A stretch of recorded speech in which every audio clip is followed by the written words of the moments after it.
अस्सलाम वालेकुम। वालेकुम सलाम सर। खैरियत है? हाँ खैरियत है सर। आप सर? सॉरी, अल्हम्दुलिल्लाह। सॉरी मैं थोड़ा लेट हो गया आज।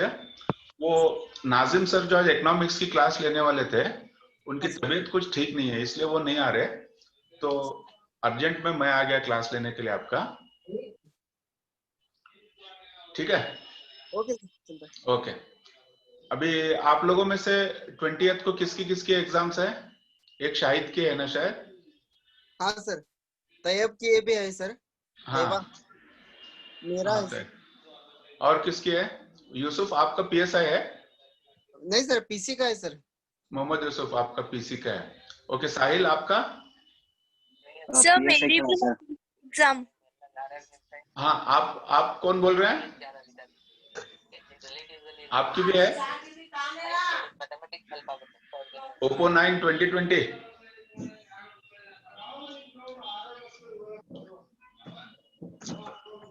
ओके, अबू आपका कौन सा है? पीएसआई?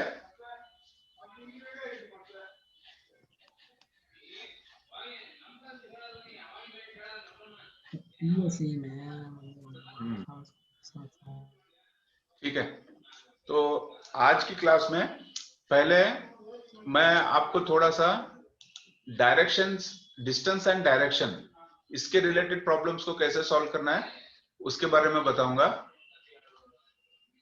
ठीक है, थोड़ा सा ब्रीफली वो बताऊंगा, फिर उसके बाद एक क्वेश्चन पेपर भी सॉल्व कर दूंगा। जितना हो सकता है उतना सॉल्व कर देंगे। आप लोगों को ज्यादा हेल्प करना पड़ेगा मुझे क्वेश्चन पेपर सॉल्व करने में। ठीक है? Okay sir. ओके,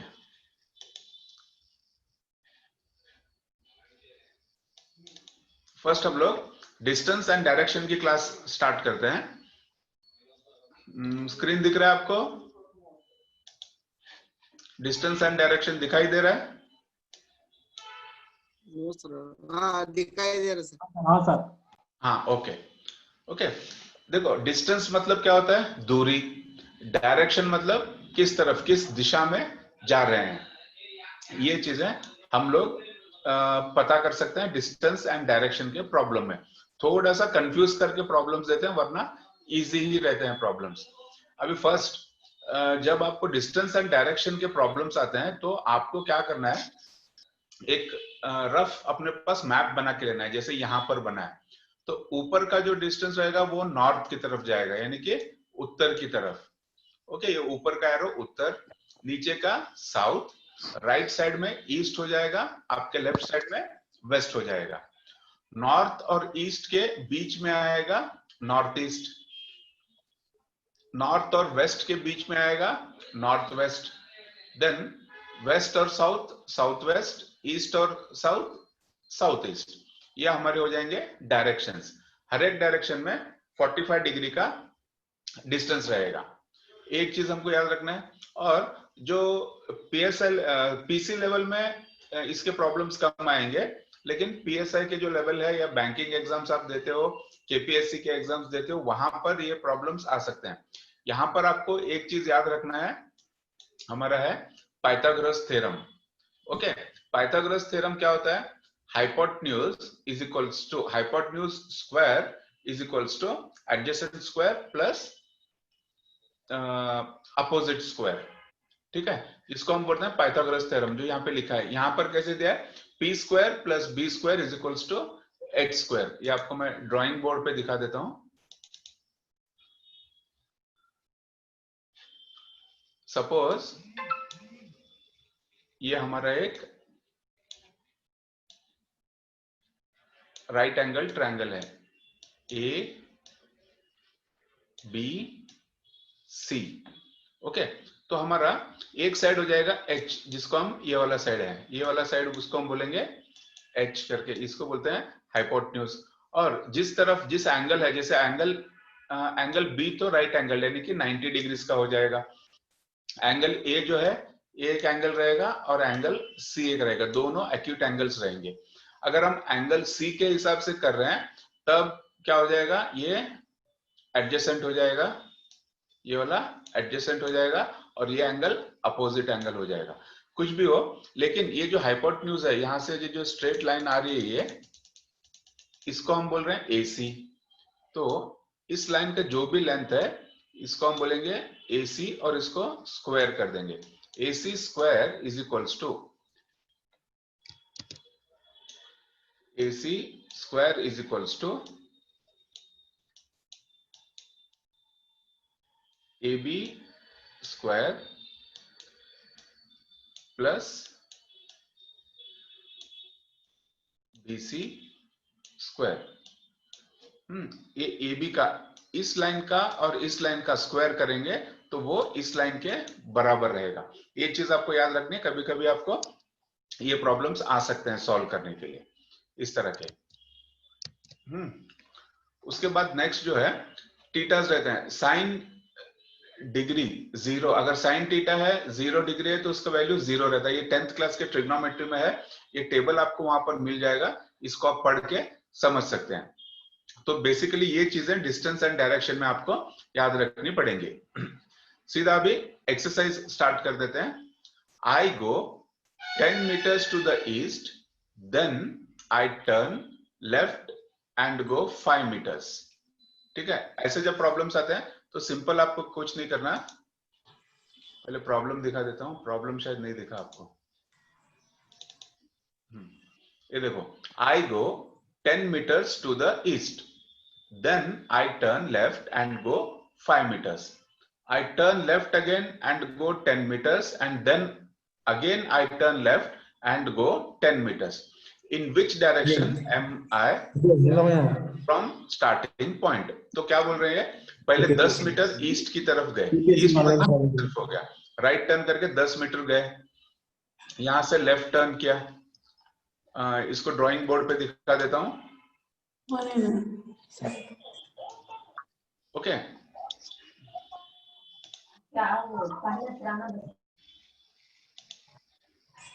अब मैं सपोज यहां पर खड़ा हूं, तो ये हो जाएगा मेरा नॉर्थ,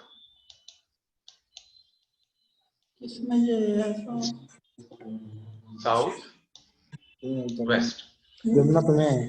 तो यहां से स्टार्ट करके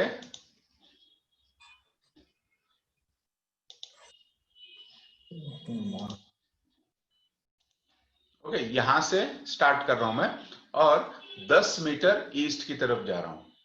ये मेरे 10 मीटर हो गए, 10 मीटर्स ईस्ट की तरफ गया मैं। फिर सेकंड सेंटेंस कर, then I turn left and go 5 metres. फिर यहां से लेफ्ट टर्न करके मैं गया 5 मीटर्स, ये मैं गया 5 मीटर्स।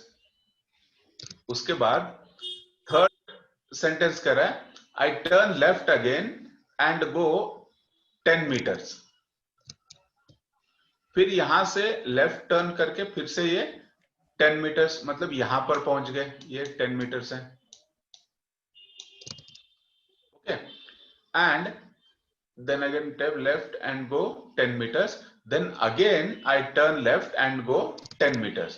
फिर यहां से लेफ्ट टर्न करके ये 10 मीटर आ रहे हैं। यहां तक 5 मीटर, स्टार्टिंग पॉइंट तक 5 मीटर्स हो गए, फिर यहां पर नीचे 5 मीटर्स, 10 मीटर्स हो गए। तो अब क्वेश्चन क्या है? क्वेश्चन ये है in which direction am I from the starting point. अब स्टार्टिंग पॉइंट से कौन से डायरेक्शन में पहुंच गया मैं? साउथ। साउथ। तो इसका करेक्ट आंसर आएगा साउथ।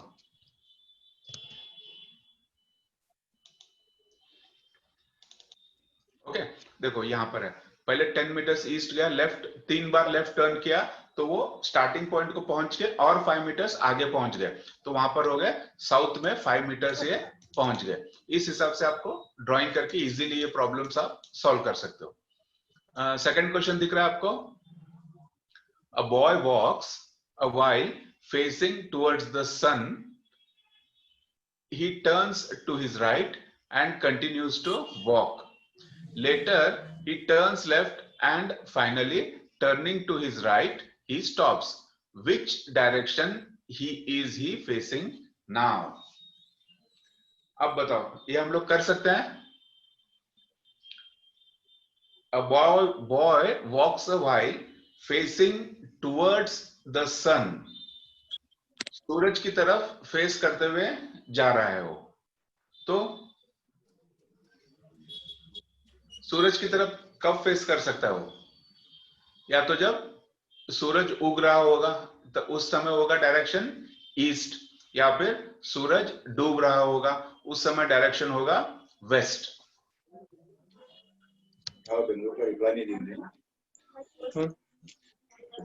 ठीक है, अभी इसको हम लोग इसमें करते हैं, व्हाइट बोर्ड पे करेंगे तो इजी हो जाएगा। देखो यहां पर अगर एक लड़का खड़ा है, ये हो गया north direction, west, east, south. Basically वो क्या बोल रहे हैं? A boy walks a while facing towards the sun, towards the sun, he turns to his right and continues to walk. Later he turns left and finally turning to his right he stops. Which direction is he facing now? एक लड़का चल रहा है सूरज की ओर face करते हुए। अब सूरज किस तरफ रहेगा? ईस्ट में रहेगा या वेस्ट में रहेगा? हम लोग इमेजिन कर लेते हैं कि वो ईस्ट में है।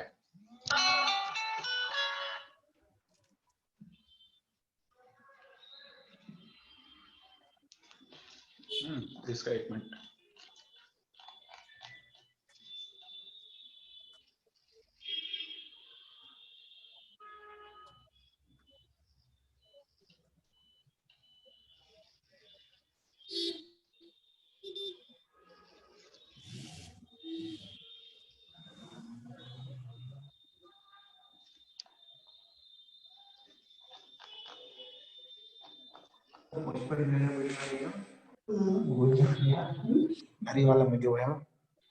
ठीक है, ये समझो यहां से स्टार्ट किया। फर्स्ट सेंटेंस है a boy walks a while facing towards the sun, ऐसे चल रहा है। इसने चलना स्टार्ट किया, कुछ देर तक ऐसे यहां पर पहुंच गया।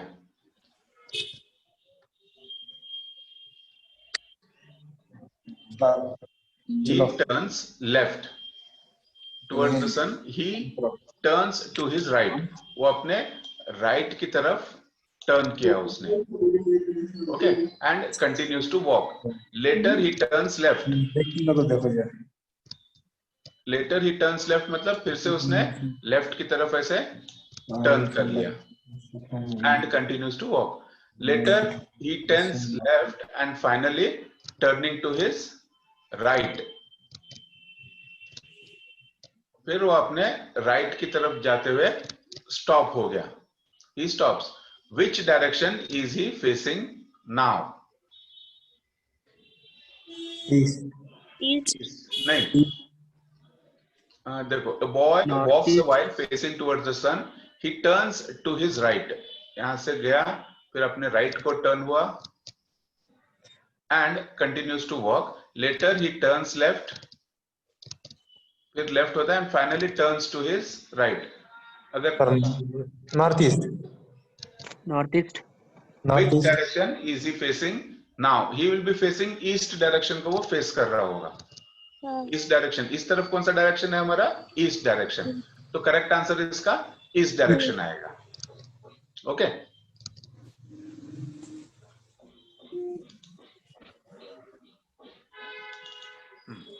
Next question है, one morning after sunrise, Gangadhar was standing facing a pole.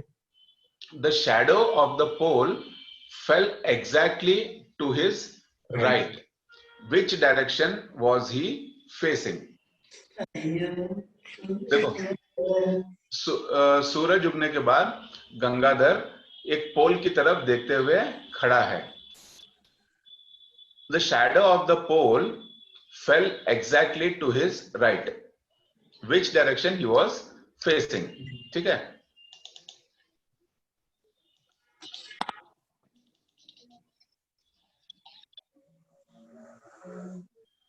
North. यहाँ पे ड्रॉ करके देख लेते हैं. मैं प्रिपेयर होके नहीं आया तो मुझे भी एग्जैक्टली आंसर्स पता नहीं है. ठीक है, अभी हमारे डायरेक्शन, अगर यहाँ पर हमारा सपोज ये हमारा पोल है, ऐसे पोल है, इधर हो गया नॉर्थ, ईस्ट, वेस्ट, ये है साउथ. अब अगर सनराइज कहां से होता है? ईस्ट में होता है. अगर सनराइज ईस्ट में हो रहा है तो उसकी शैडो किस तरफ पड़ेगी? शैडो वेस्ट पे पड़ी है. अब वो जो शैडो है वो गंगाधर के राइट साइड में है. गंगाधर के अगर राइट साइड में है तो गंगाधर किस तरफ फेस कर रहा होगा? अगर वो साउथ की तरफ फेस कर रहा होगा तो उसकी शैडो नॉर्थ पे पड़ेगी. नहीं, गंगाधर की शैडो नहीं, पोल की शैडो. अगर सपोज गंगाधर इधर खड़ा है, ये गंगाधर है और वो फेस कर रहा है किस तरफ? साउथ की तरफ. शैडो कहां पर हो गए? उसके पोल की तरफ फेस कर रहा है वो, राइट? और शैडो पड़ रही है उसके राइट साइड में. गंगाधर का राइट साइड ये वाला वेस्ट में. हाँ, तो वो फेस कर रहा है साउथ साइड में. वो पोल को देख रहा है, ये बोल रहे हैं कि फेसिंग टुवर्ड्स द पोल. वो पोल को देखते हुए खड़ा है. तो शैडो तो यहाँ पे पड़ रही है, यानी कि ये उसका राइट साइड हो जाएगा. गंगाधर का राइट साइड इधर है, तो वो साउथ की तरफ फेस कर रहा है. Answer will be south. Will be facing south side. Okay, समझ में आया? हाँ sir. A man travels 7 kilometers towards east. Then he turns left. एक आदमी ईस्ट की तरफ 7 किलोमीटर जा रहा है. Then he turns Hello? left. हाँ, yes. Excuse me, sir. I have a question, sir. Yes. The last question which we solved, they have not mentioned the person who is standing in front of the pole. He is in the same direction, is it? No, see, read the question once again. I'll read the question. One morning after sunrise, Gangadhar was standing facing a pole. वो पोल को देखते हुए खड़ा है. Yes. ठीक है, वो पोल को फेस कर रहा है. The shadow of the pole fell exactly to his right. Which direction was he facing? Screen पे आपको दिख रहा है? Yes, sir. हाँ, क्वेश्चन देख लो यहाँ पे. आफ्टर सनराइज खड़ा है वो. सर मैं हाँ, यस सर. मेरा क्वेश्चन ये था कि सर आपने जैसे कि उस मतलब उस पर्सन का बताया कि वो नॉर्थ के जगह पे खड़ा था पोल को फेस करते हुए, है ना? अगर मैंने उसकी ओर खड़ा होता. नहीं, मैंने आंसर वो लिया है. मैंने उसको नॉर्थ साइड में क्यों लिया? क्योंकि यहाँ पर क्या बोल रहे हैं कि शैडो जो है वो राइट साइड में पड़ रही है उसके. देखो अभी क्वेश्चन आपने देख लिया? हाँ जी। हाँ ठीक है, अब आ जाओ, मैं यहाँ स्क्रीन पे है अभी भी वो। देखो ये अभी पर्सन को तो आप छोड़ दो, जी। पर्सन को हम छोड़ देते हैं। ये सपोज गंगाधर है, दिस इज गंगाधर। अभी ये हमारा पोल है, ओके। सन कहां से उठता है? ईस्ट से, और उसकी शैडो कहां पर गिरेगी? वेस्ट में गिरेगी। West. हाँ, ये जो शैडो गिर रही है अभी, ये गंगाधर के राइट साइड में है। अगर मैं गंगाधर को यहां पर खड़ा कर दूंगा और ये इस तरफ पोल को फेस कर रहा है, तो उसका राइट साइड यहां पर आएगा, लेकिन शैडो यहां पर है नहीं है। नहीं है। अगर मैं गंगाधर को यहां पर खड़ा कर दूं और वो पोल को इस तरफ फेस कर रहा है, तो उसका राइट साइड कहां पे आएगा? इस रीजन में आएगा। हाँ, लेकिन शैडो यहां पर है नहीं है। अगर गंगाधर को यहां पर खड़ा कर दूं, ठीक है ना? तो ये पोल को फेस कर रहा है गंगाधर, उसके राइट साइड कहां पर आएगा? उसका यहां पर आएगा। तो लेकिन शैडो यहां पर भी नहीं है। लेकिन अगर मैं गंगाधर को यहां पर खड़ा कर रहा हूं और पोल को फेस करा रहा हूं, तो उसका राइट साइड कहां पे बन रहा है? एग्जैक्टली शैडो के पास। हाँ, लेकिन अगर जब वो नॉर्थ में खड़ा है और पोल को फेस कर रहा है, तो उसका डायरेक्शन कौन सा हो गया? साउथ हो गया। समझ में आया?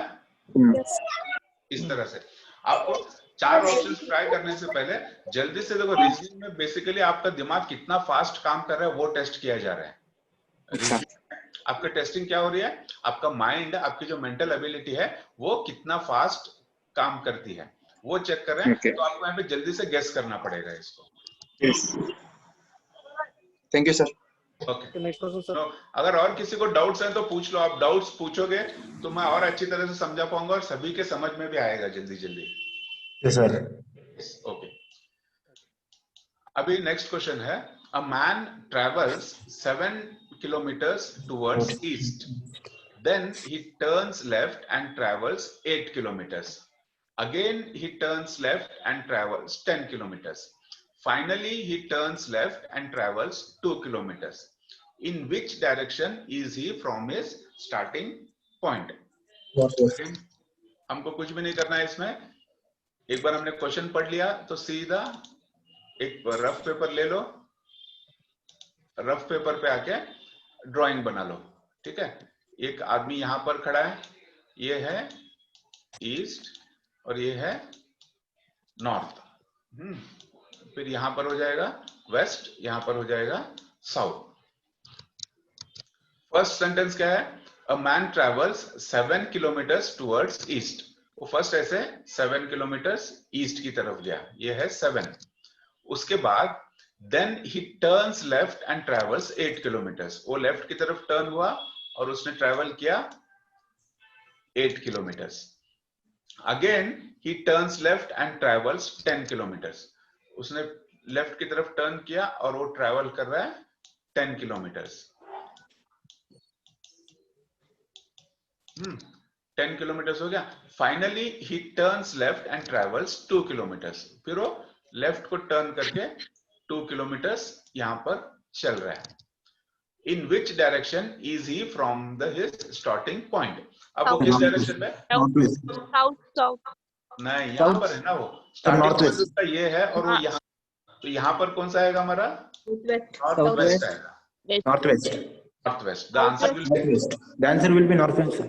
North west. यस, समझ में आ गया सबको? जी। हाँ। अगला प्रॉब्लम भी डायरेक्शन का है। बाकी के प्रॉब्लम्स जो है डायरेक्शन के आप लोग वहां पर सॉल्व करोगे। हाँ, डिस्टेंस का है। 5th प्रॉब्लम डिस्टेंस के, 1-2-3 डिस्टेंस के भी प्रॉब्लम्स सॉल्व कर लेता हूं मैं। Ravi drove 6 kilometers towards east. He then turned right and drove 10 kilometers. He again turned to his right and drove 6 kilometers. He then turned to his left and drove 15 kilometers. At what distance is he from the starting point, in which direction? Question दिखा सभी को? Question देख रहे हो सभी? नहीं sir. नहीं दिख रहा स्क्रीन पे? नहीं सर। स्क्रीन चेंज कर देता हूं। अभी देखो 5th क्वेश्चन दिख रहा है? हाँ सर। Yes, sir. हाँ, Yes, Ravi sir. drops. हाँ, ओके। देखो Ravi drove 6 kilometres towards east. क्या हुआ? रवि 6 किलोमीटर ईस्ट की तरफ गया। He then turned right and drove 10 kilometers. वहां से वो 10 राइट को टर्न किया और 10 किलोमीटर चला, ड्राइव किया उसने। He again turned to his right and drove 6 kilometers. फिर वहां से राइट को टर्न किया और 6 किलोमीटर चला। He then turned to his left and drove 15 kilometers. क्या? फिर वो लेफ्ट को टर्न हुआ और 15 किलोमीटर चला। ये At क्या what शब्द distance बोल is रहे हैं? he बैंक का from the नहीं है। starting point and in which direction? वो स्टार्टिंग पॉइंट से वो भी कितने डिस्टेंस पे है और भी उसका डायरेक्शन क्या है? ठीक है, ये हमको पता करना है। तो मैं आपको ले चलता हूं व्हाइट बोर्ड पे।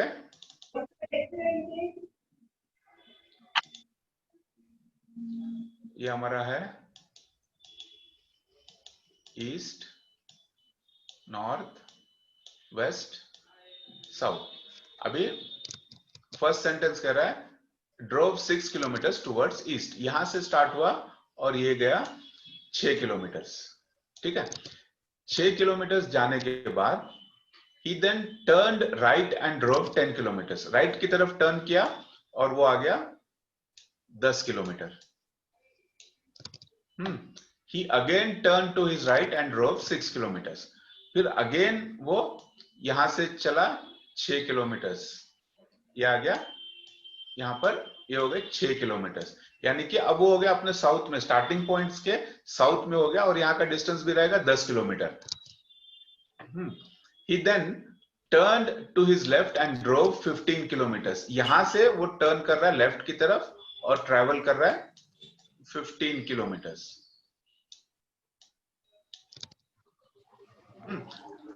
At what distance is he from starting point?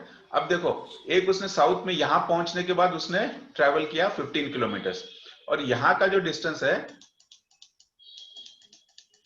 ये वाला जो डिस्टेंस है ये कितना रहेगा? 10 किलोमीटर्स रहेगा, क्योंकि यहां पर जब उसने 10 किलोमीटर्स किया था तो वो भी यहां पर 10 किलोमीटर्स आ गया। तो वो टोटल उसने कितना ट्रैवल किया? 10 25 sir. 15 equals to 25 kilometre. और वो किस डायरेक्शन में है? साउथ में है। तो आंसर रहेगा 25 किलोमीटर साउथ।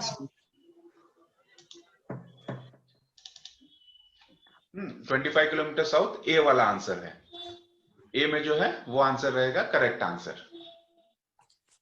और एक डिस्टेंस का प्रॉब्लम सॉल्व कर देता हूं, उसके बाद आपको मैं ये पीडीएफ आज भेज दूंगा। आप घर में बैठ के बाकी के प्रॉब्लम्स आप सॉल्व करो। फिर दूसरा एक थोड़ा सा 1 घंटे के लिए एक क्वेश्चन पेपर सॉल्व करेंगे हम लोग।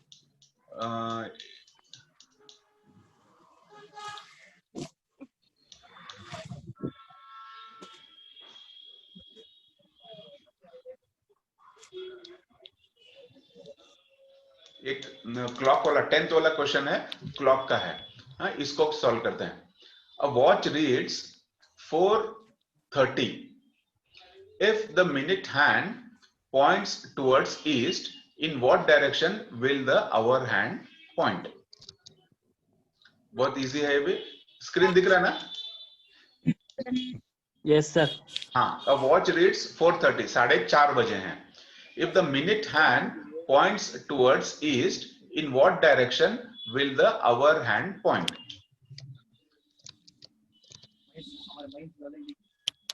इमेजिन करोगे तो टफ है, लेकिन अगर इसको सॉल्व करेंगे तो देखो कितना इजीली हो जाएगा। सपोज ये क्लॉक है, ओके, यहाँ पर हमारे रहते हैं 12 o'clock, यहाँ पर रहेंगे 3 o'clock और यहाँ पर रहेगा 4 थोड़ा सा ऊपर है। यहाँ पर सपोज है हमारा 4 और यहाँ पर है 6। अब वो क्या बोल रहा है कि 4:30 बजे हैं। ओके, 4:30 बजे हैं तो छोटा वाला जो हैंड रहेगा वो 4 यहाँ पर रहेगा और बड़ा वाला इस तरह यहाँ पर रहेगा। करेक्ट है? ऐसे ही दिखता है 4:30 बजे टाइमिंग। Yes sir. यस। अब वो क्या बोल रहा है, ये जो डायरेक्शन है ये ईस्ट है, स्मॉल मिनिट हैंड जो है वो ईस्ट की तरफ है, तो ये किस डायरेक्शन में होगा? अगर ईस्ट इधर है तो वेस्ट यहां हो जाएगा, वेस्ट यहां हो गया तो नॉर्थ यहां हो जाएगा, साउथ यहां हो जाएगा। अब बताओ किधर है? South east. समझ में आया? Yes, sir. Southeast. South east, तो इसका आंसर रहेगा साउथ ईस्ट।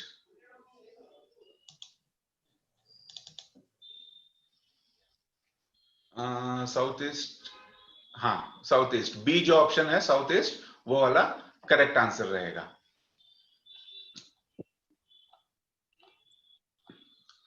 ठीक है, टोटल है इसमें 15 क्वेश्चंस। अभी हाँ 15th क्वेश्चन एक है जो डायरेक्शन का है, एक सॉल्व कर देता हूं और आपको पीडीएफ भेज दूंगा, आप घर में बैठ के बाकी के क्वेश्चंस सॉल्व कीजिए। अ man went 10 kilometers towards south, then turned east and covered 10 kilometers, and then turned to the right. Again, after 10 kilometers, he turned to the left and covered 10 kilometers to reach the destination. How far and in which direction is he from his starting point? ये देख लिया आपने question?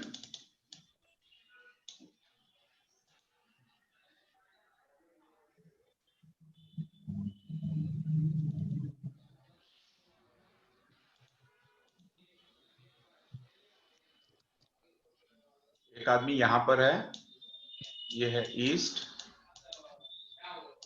North, waste और ये south. अब question का first sentence बोल रहा है a man went 10 kilometers towards south, south की तरफ वो आया 10 kilometers, ठीक है। Then turned east and covered 10 kilometers, ये ईस्ट की तरफ टर्न हुआ और उसने टर्न कवर किया 10 kilometers, and turned to the right, फिर उसने यहां से राइट में टर्न किया, राइट में टर्न करने के बाद and turn to the right again after 10 kilometers, मतलब राइट में भी वो क्या किया 10 kilometers गया।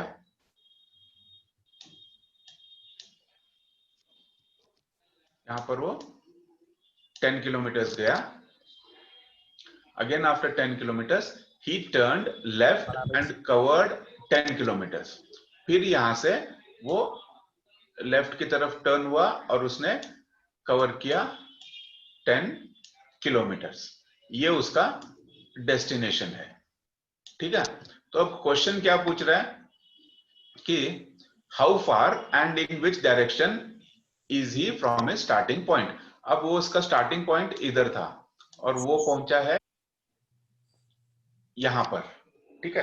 तो डायरेक्शन तो हो गया साउथ ईस्ट, करेक्ट, समझ में आ गया आपको? डायरेक्शन कौन सा हो गया? South east. South east. South east के कितने ऑप्शन है? 3 है, ए, सी एंड डी, इसमें से हमको करेक्ट ऑप्शन पता करना है। अब देखो हमको क्या करना पड़ेगा, ये एक्चुअली ये जो लाइन है इसको टच होगी यहां पर,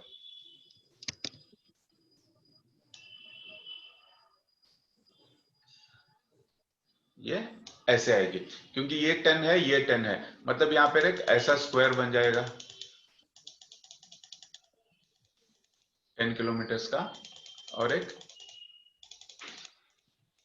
ऐसा स्क्वायर बन जाएगा, ये सब 10 kilometers के स्क्वायर्स बन जाएंगे, ऐसे एक एक साइड 10 kilometers का रहेगा।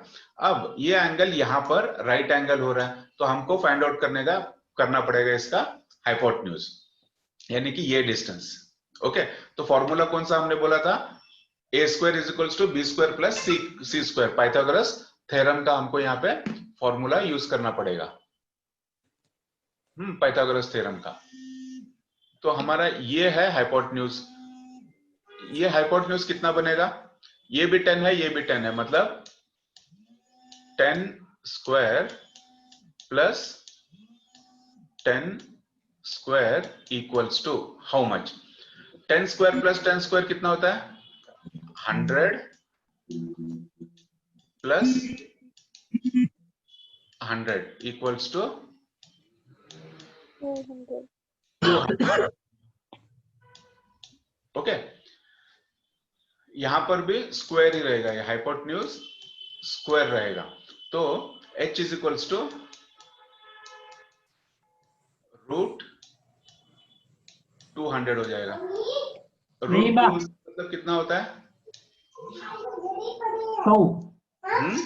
नहीं, रूट 200 मतलब होगा 200 को अगर हम फैक्टराइज करें, 200 को फैक्टराइज करो, 200 फर्स्ट डिवाइड होगा 2 से, यहां पर हो जाएगा 100 और यहां पर 10 से, यानी कि 200 will be 10 square, 10 square is 100 into 2 is 200, 10 square है तो 10 रूट के बाहर आ जाएगा, इसका आंसर रहेगा 10 रूट 2। ओके, सो ये जो डिस्टेंस है, ये डिस्टेंस बन जाएगा 10 रूट 2, यहां पर भी 10 रूट 2 हो जाएगा और यहां पर भी 10 रूट 2 हो जाएगा। 10 रूट 2 प्लस 10 रूट 2 हो जाएगा 20 रूट 2, मतलब 10 एप्पल्स प्लस 10 एप्पल्स, कितने एप्पल्स होते हैं? 20 एप्पल्स। उसी तरह से 10 रूट 2 प्लस 10 रूट 2 हो जाएगा 20 रूट 2, तो south east 20 root 2 will be the correct answer.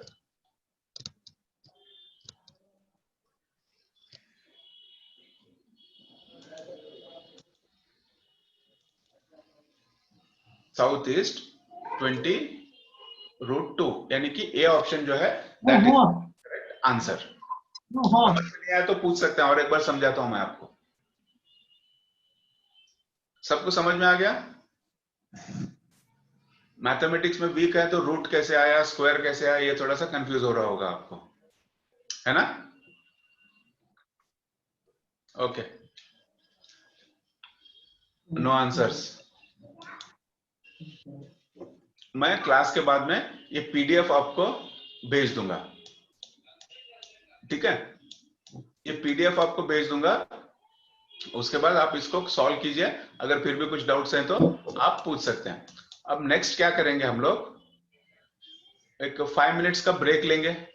लेना चाहते हो ब्रेक या कंटिन्यू करूं class?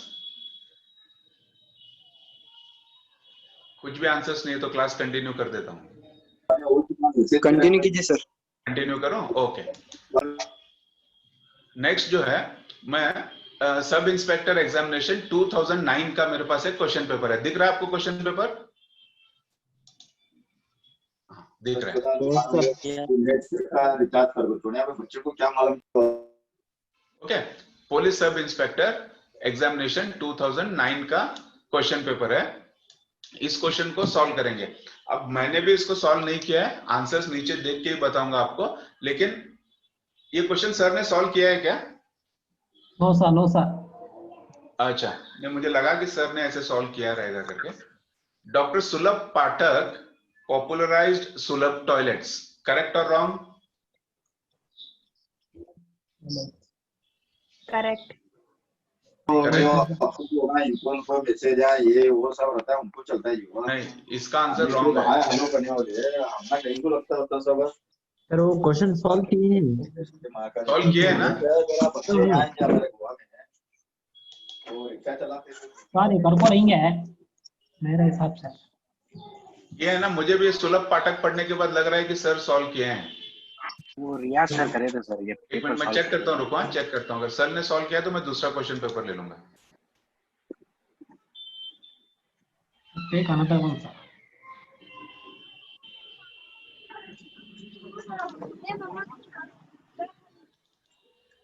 Take another one questions paper.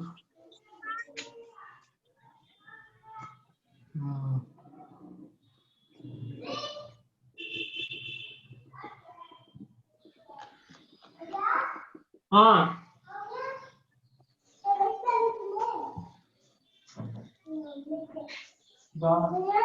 ये वाला हुआ है क्या? Sub inspector 1998?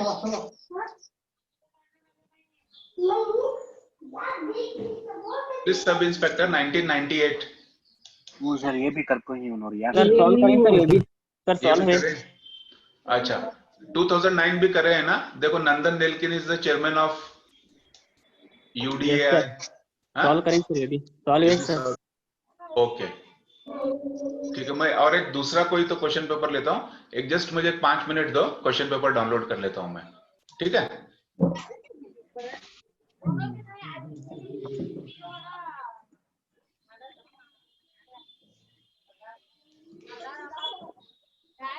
Minimum 5 minute 10 minute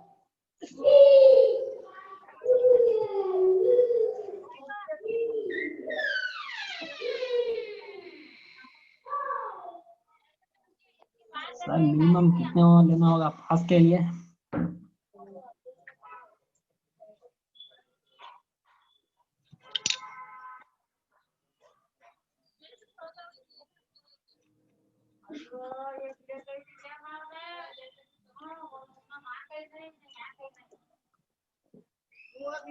और तमाशे वाले एग्जाम के लिए मिनिमम मार्क्स कितने हैं?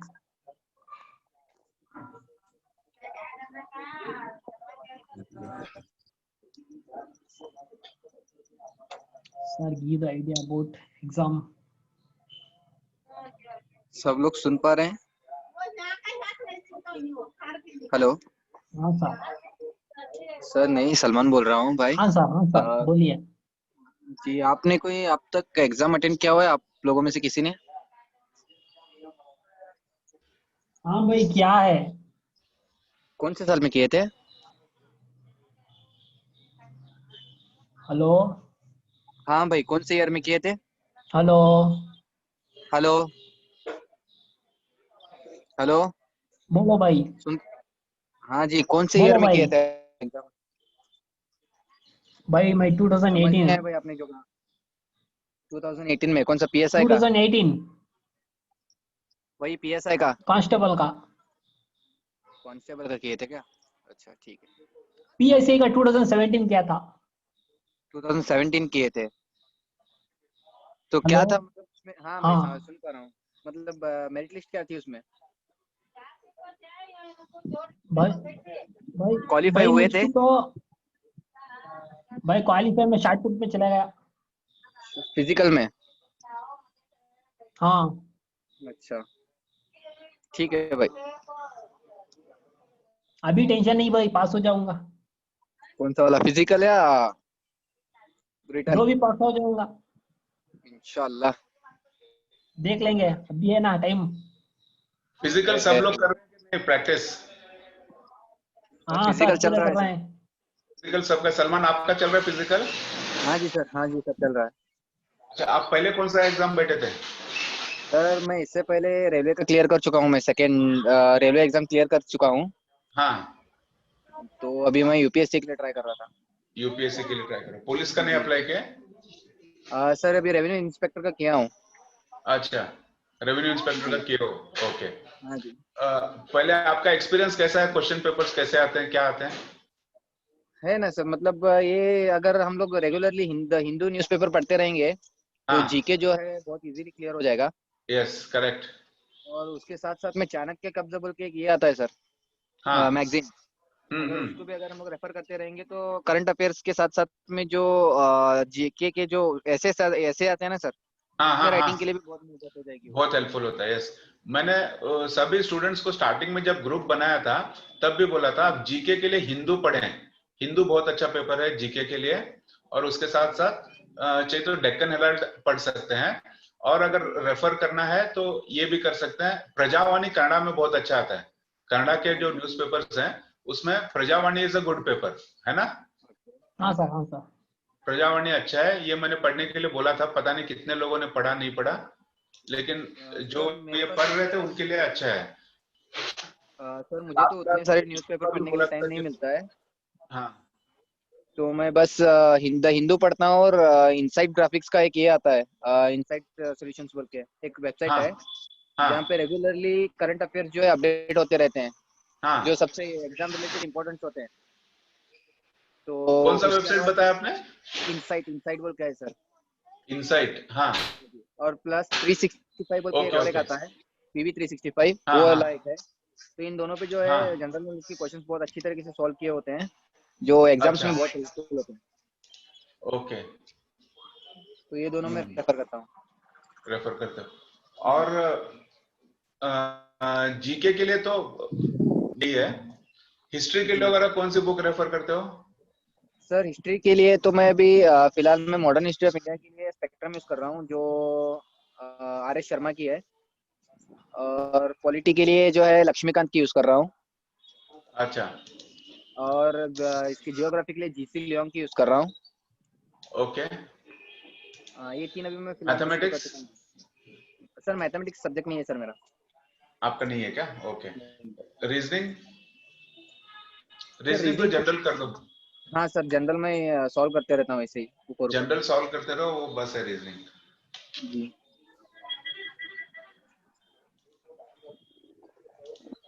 ठीक है।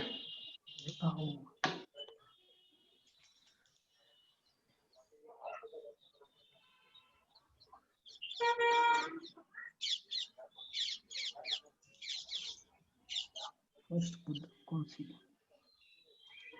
ओके, पीएसआई 2006 का मुझे क्वेश्चन पेपर मिला है, पीएसआई 2006 का है, वो हम लोग सॉल्व कर देंगे अभी।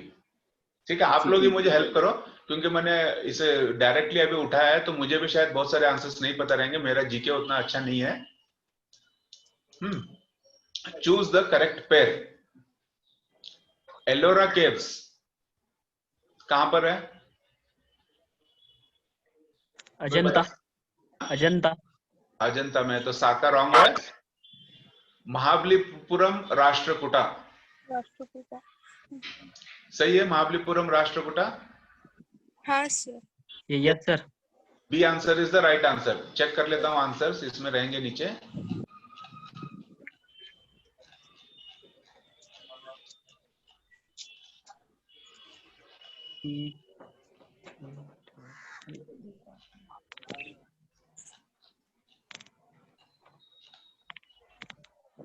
Correct answer is D. कौन सा है? डी। डी, हाँ। डी मतलब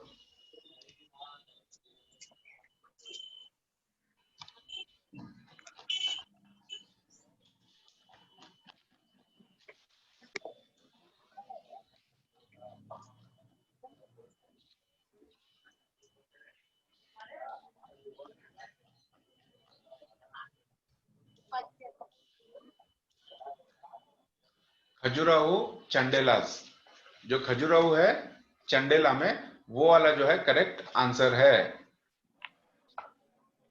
ओके, नेक्स्ट क्वेश्चन है, match the following pairs. Match the following pairs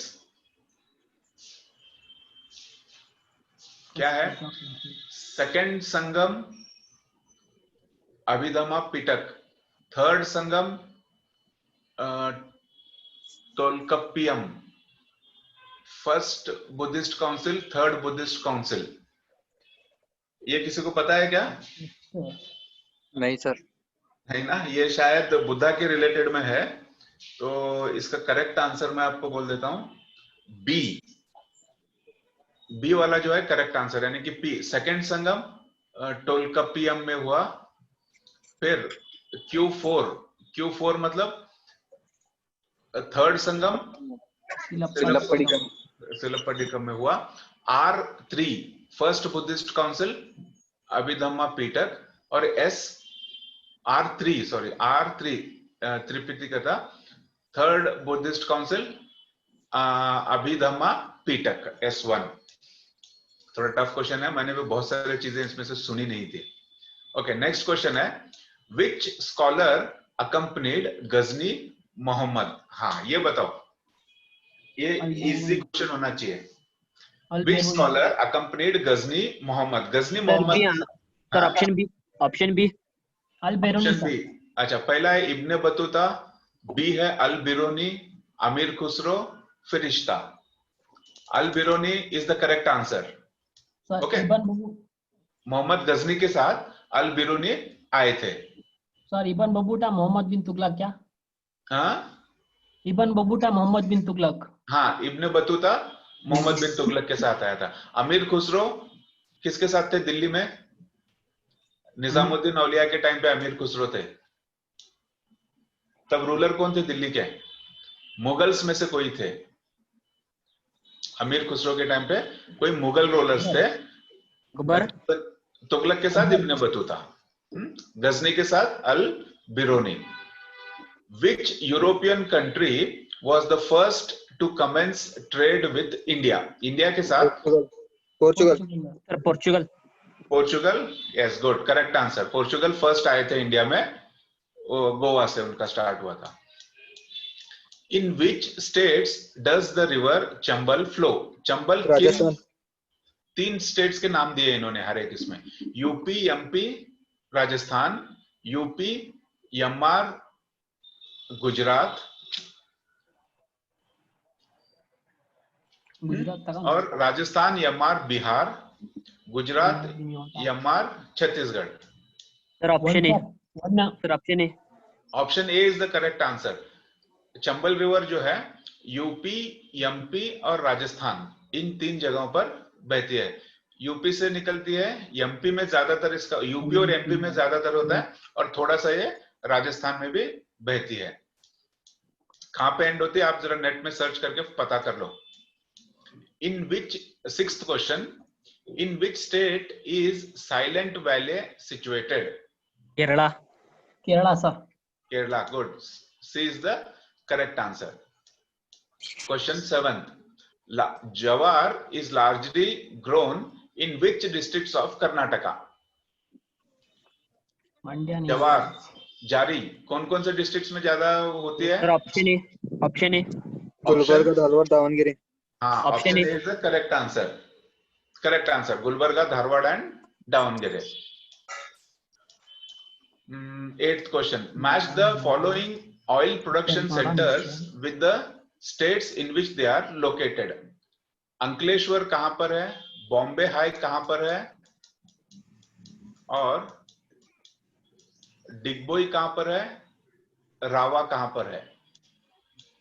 first, Ankleshwar कहां पर है? Bombay Maharashtra. Bombay high is in Maharashtra. Okay, यानी कि क्यों का आंसर रहेगा? अंकलेश्वर सर, अंकलेश्वर तमिलनाडु। अंकलेश्वर तमिलनाडु में है? Sorry, Assam sir. I don't think Ankleshwar is in Tamil Nadu. Assam Assam Assam नहीं। सर। आसाम में डिगबोई है। आसाम में जो है डिगबोई है। Okay, Ankleshwar is in Gujarat. Ankleshwar जो है वो गुजरात में, मुझे अच्छी तरह से पता है। Okay sir. हाँ, बॉम्बे हाई बॉम्बे में है, तो पी अंकलेश्वर गुजरात, यानी कि पी का ऑप्शन रहेगा, ये ऊपर नीचे करना पड़ रहा है। P4, P4 कहां पर है? ए में है, और इसका करेक्ट आंसर भी ए ही है। ओके, आप आगे का क्वेश्चन पढ़ो, मैं एक कॉल अटेंड कर लेता हूं, थोड़ा सा अर्जेंट कॉल है।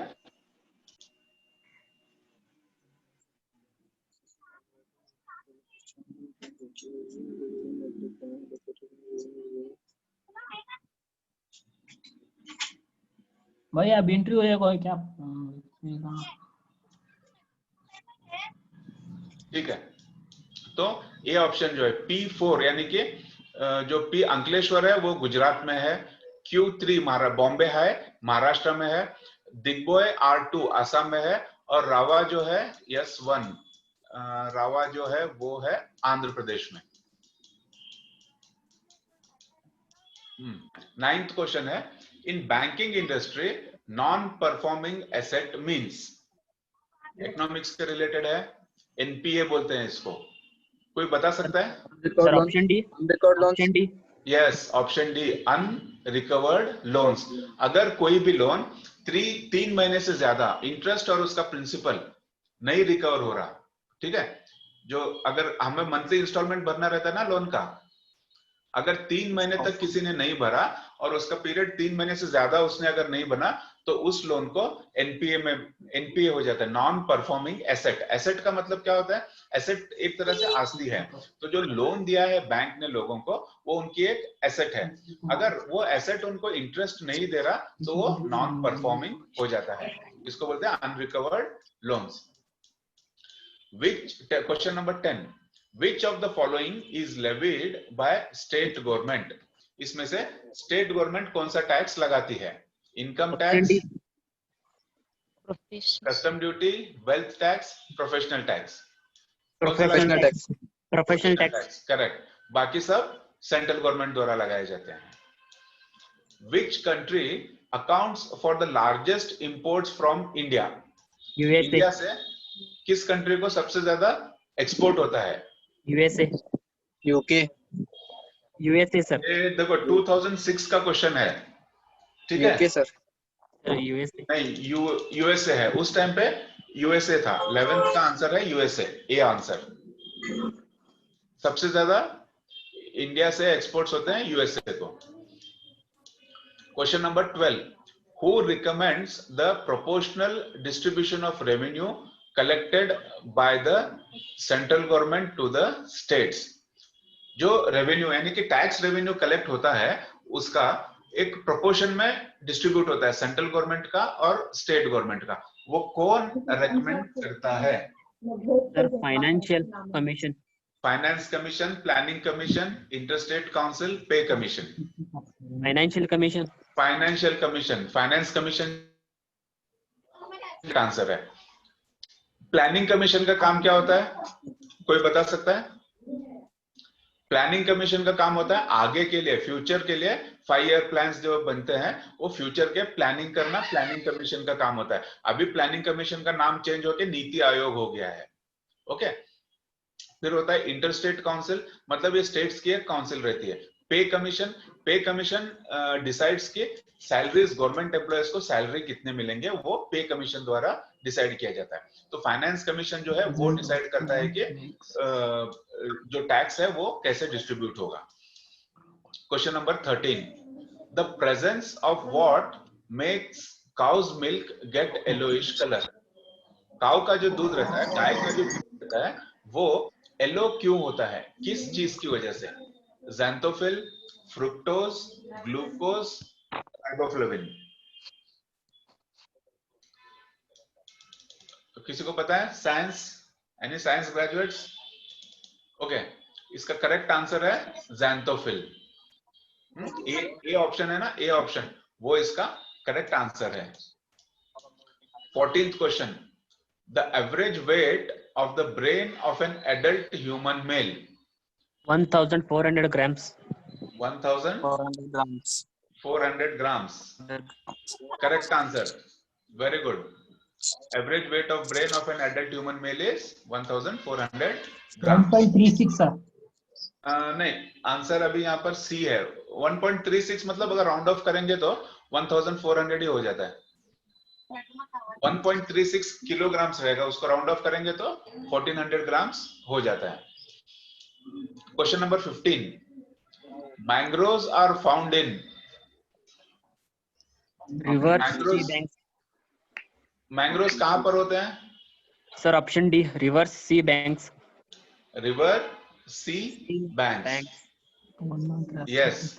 देखो मैंग्रोव्स मतलब क्या होता है? जहां पे समंदर इससे मिलता है, समंदर आके जब लैंड से मिलता है तो कुछ जगहों पर समंदर का पानी नदी के जरिए अंदर घुस जाता है, लैंड के अंदर आ जाता है। तो वहां पर कुछ, ये ज्यादातर आपको गोवा में देखने मिलेंगे और केरला में मिलेंगे। वेस्ट बंगाल में आपको मैंग्रोव फॉरेस्ट देखने को मिलेंगे। ओके, डी ऑप्शन है, river, C, banks. 16th question, TCP/IP stands for?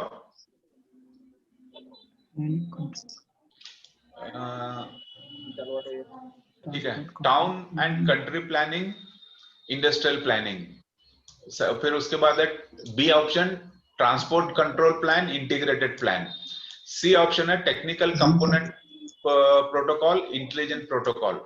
D option है transfer control protocol, internet protocol. Option D sir. Option D is the correct answer. D answer, क्योंकि हाँ, आपने sir. सुना रहेगा आईपी एड्रेस क्या है, TCP क्या है, सुना है ना आपने हाँ सर। एड्रेस वगैरह। हाँ, तो वो हाँ, कहाँ पे हाँ, यूज सर, होता हाँ, है, सर। कंप्यूटर्स में यूज होता है। Internet protocol is the correct answer. Question number 17, Amrit Mahal is, Amrit Mahal कहां पर है? अमृत महल इज, अमृत महल क्या है? Name of a palace in Rajasthan, name of a famous five star hotel, name of a breed of cow, replica of Taj Mahal built abroad. Option A Name I of, guess sir. sir, option C. ERP. Option option C C. है, अमृत महल एक गाय की किस्म होती है। Name of a breed of a cow, एक तरह की गाय होती है जिसे अमृत महल कहा जाता है। Then acetyl salicylic acid is commonly used as, okay, एक एसिड होती है एसिटाइल सैलिसाइक्लिक एसिड, इसको क्यों यूज किया जाता है? Tear gas, insecticide, pain killer, sedative. इसको पेन किलर करके यूज किया जाता है। Correct answer is C. कौन सा है correct answer? C, pain killer. Okay, 19th question, the element which has to be present in an amalgam, amalgam करके एक कंपोनेंट होता है, सॉल्यूशन होता है, उसमें एक एलिमेंट का होना बहुत जरूरी है। वो कौन सा एलिमेंट Mercury. है? Mercury. Yes, mercury is the correct answer. Very good, mercury is the correct answer. The fuel which has very high calorific value, ऐसा fuel, biogas sir. High calorific value जिसमें होती है, 20th क्वेश्चन, ये hydrogen है। Okay, hydrogen भी fuel की तरह use होता है। स्पेशली इसकी कैलोरीफिक वैल्यू मतलब इसका जो बर्निंग कैपेसिटी रहती है बहुत कम रहती है। बायोगैस की एक्चुअली सबसे कम हो जाएगी। बायोगैस जो बनता है ना, इसकी कैलोरीफिक वैल्यू सबसे कम होगी। उसके बाद Hydrogen. केरोसिन, हाँ, हाइड्रोजन जो फ्यूल है ना, ये यूजुअली रॉकेट्स में यूज होता है, क्योंकि अगर थोड़ा सा भी हाइड्रोजन है तो बहुत देर तक बर्न हो सकता है और उसमें बहुत सारी एनर्जी उससे निकल सकती है। हाइड्रोजन बॉम्ब के बारे में आपने सुना है? Yes, sir. एटम बॉम्ब से भी पावरफुल कौन सा बॉम्ब होता है? हाइड्रोजन बॉम्ब Hydrogen होता है। bomb. हाँ, तो हाइड्रोजन की कैलोरीफिक वैल्यू ज्यादा होती है। 21st question, the wave that is used to detect submerged objects, submerged मतलब जो डूबे हुए, पानी में डूबे हुए ऑब्जेक्ट्स हैं, उनको ढूंढने के लिए कौन सा वेव्स, कौन से टाइप के वेव्स हम लोग यूज करते हैं? Infrared rays. नो। सबमरीन्स आपने सुना है? हाँ। Yes, sir. सबमरीन्स में क्या चलता है? सबमरीन्स में Ultrasonic rays. Sonic rays. C answer जो है ना, अल्ट्रासोनिक रेज। ठीक है, अल्ट्रासोनिक रेज क्या होते हैं? पानी के अंदर ट्रेवल करते हैं और कैसे डिटेक्ट करते हैं? ये अल्ट्रासोनिक रेज जाते हैं, अगर कोई ऑब्जेक्ट है उससे टकरा कर वापस आते हैं, तो वापस आने के बाद जो रडार रहता है, वो रडार उन रेज को कैच करके उनके पावर के हिसाब से डिसाइड करता है कि ऑब्जेक्ट कितने दूर है वहां से। ओके, तो सबमर्ज्ड ऑब्जेक्ट्स के लिए ultrasonic rays, C is the correct answer. Question number 22, the reason for using cobalt 60 in radiation therapy is because of its emission of, कौन से रेज कोबाल्ट 60 से एमिट होते हैं? X-rays. Alpha rays, beta rays, X rays, gamma rays. X-rays, sir. No, gamma X-rays. Rays. Gamma rays, D correct answer है इसका। Cobalt 60 का जो radiation रहता है वो गामा रेज का रहता है। Okay, D is the correct answer.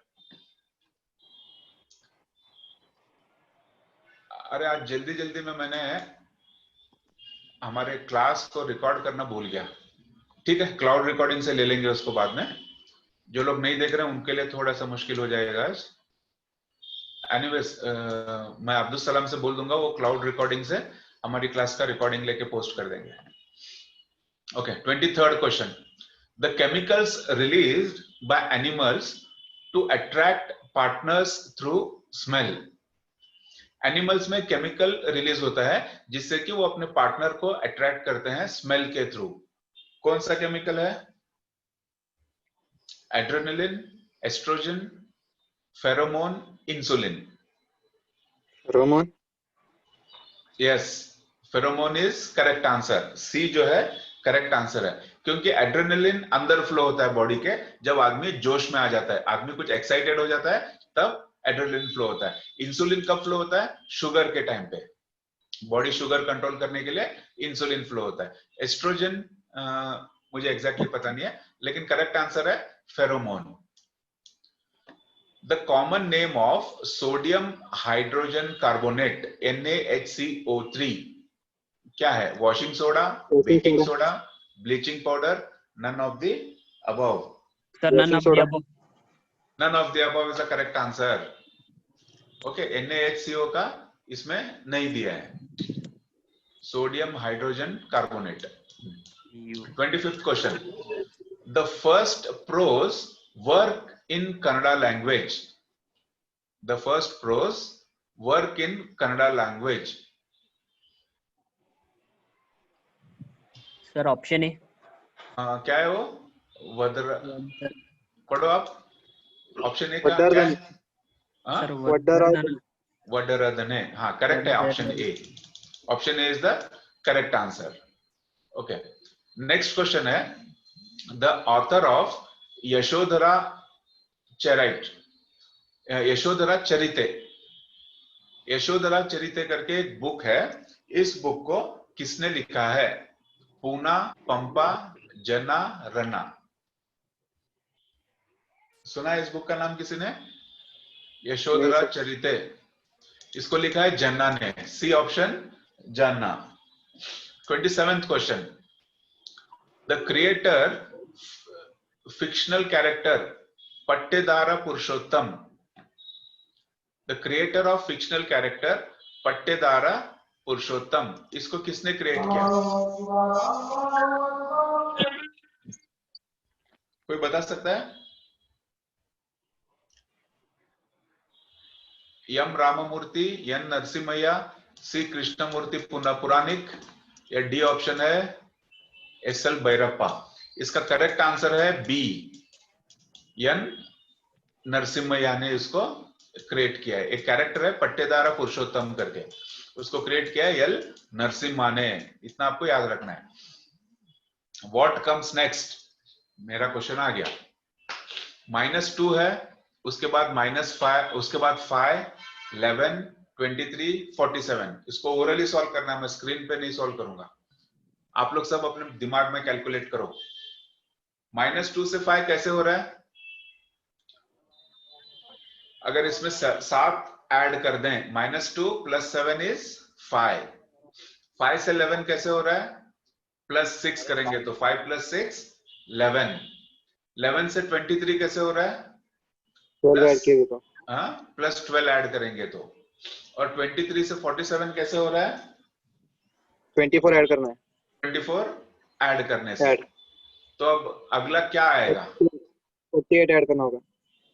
48 add करना होगा सर 47 में।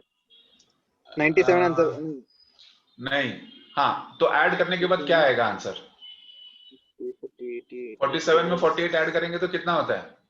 95 होता है। 95। हाँ सर। हाँ, तो आंसर इज 95। समझ में आएगा आपको? मैथ्स और ऐसे इजी क्वेश्चंस है ना, इनको मेंटली कर लो आप सॉल्व, तो आपको बहुत टाइम बच जाएगा।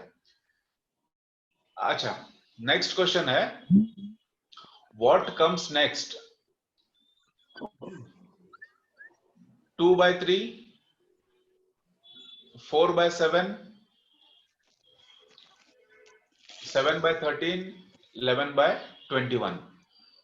2/3 से 4/7 हो गया, 4/7 से 7/13 हो गया, 7/13 से 11/21 हो गया। कोई बता सकता है? इसको लिख के करना पड़ेगा, ठीक है, बाद में करेंगे। देन 30th सीरीज है अगेन, 12, 21, 33, 13, 31।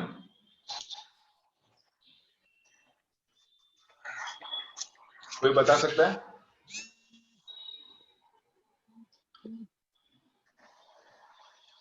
देखो ये अलग अलग 3 सीरीज को मिलाकर एक सीरीज बनाया गया है। फर्स्ट नंबर है 12, उसके बाद फोर्थ नंबर क्या है 13 है, 13 के बाद 8th नंबर 14 है। 34 फिर यहाँ पर 21, उसके बाद 31 और यहाँ पर 41। तो अभी 33 के बाद यहाँ पर 55 आ रहा है, तो यहाँ पर क्या आएगा 44 आएगा। ठीक है, ये 3 नंबर्स को मिला के एक एक सीरीज बनाई गई, तीन अलग अलग सीरीज का एक सीरीज है। तो आंसर यहाँ पर आएगा 44। सी ऑप्शन जो है 44 करेक्ट आंसर है। ठीक है, Ram and Shyam can complete a task together in 8 days. Ram और श्याम दोनों को मिला के एक काम 8 दिन में कंप्लीट हो रहा है। Ram completes this task alone in 12 days. Ram अकेला इसको 12 दिन में कंप्लीट कर रहा है। How many days Shyam will take to complete the same task? इसको मैंने एक मेथड बताया था करने का, याद है आपको? ऐसा एक क्वेश्चन हमने पहले भी सॉल्व किया था। इसको व्हाइट बोर्ड पे करता हूं।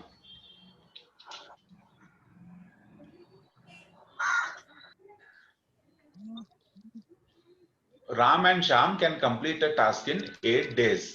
Okay, राम प्लस श्याम दोनों मिला के टास्क कितने दिन में कंप्लीट हो रहा है? 8 दिन में कंप्लीट हो रहा है। Okay, Ram completes this task alone in 12 days. अगर राम अकेला काम करेगा तो ये कितने दिन में कंप्लीट कर रहा है? 12 दिन में कर रहा है। Okay, how many days Shyam will take to complete the task? देखो राम और श्याम 8 दिन में अगर टास्क कंप्लीट कर रहे हैं तो एक दिन में कितना काम करेंगे वो? 1/8। एक दिन में राम और श्याम मिला के 1/8 काम करेंगे। और राम अकेला इसको 12 दिन में कर रहा है, मतलब वो एक दिन में कितना काम करेगा? 1/12। इसको क्या करना है? Simple, 1/8 minus 1/12। 1/12 किसका है? राम और श्याम का, दोनों का मिला के एक दिन का काम कितना है? 1/8 है। सिर्फ राम का काम उसमें से कितना है? 1/12 है। तो दोनों के काम में से सिर्फ राम का काम, ये दोनों का काम है, इसमें से सिर्फ राम का काम हम निकाल देंगे तो बच जाएगा, वो हो जाएगा श्याम का काम। इसका एलसीएम कितना होता है? 8 और 12 का क्रॉस मल्टीप्लीकेशन है, एलसीएम निकालो। 8 12 24 का होंगे 2 3 4 into 2 8 8 into 24। एलसीएम होगा 24। 24 into 3 और 24 divided by 12 into 2। 1 3 minus 2 is equals to 1/24। तो श्याम अकेला अगर काम कर रहा है तो वो एक दिन में 1/24 का काम करेगा। श्याम कितना काम करेगा? 1/24 का। तो श्याम को एक दिन में अगर वो 1/24 का काम कर रहा है तो पूरा काम कंप्लीट करने के लिए उसको लग जाएंगे कितने दिन? ये रेसिप्रोकल को ऊपर ले लेना है, 24 को ऊपर ले लेना है।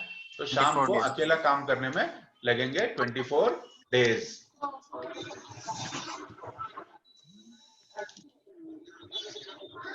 ओके, इसका करेक्ट आंसर है सी 24। 31 का आंसर, yes, C 24 is the correct answer.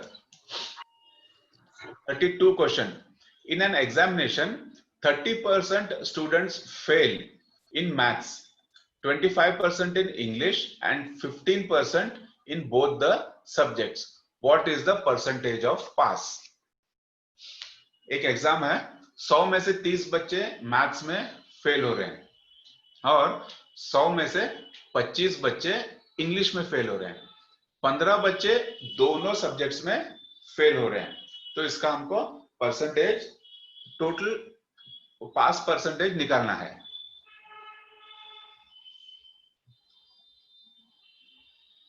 Okay, देखो इसको वेन डायग्राम्स के जरिए भी हम कर सकते हैं।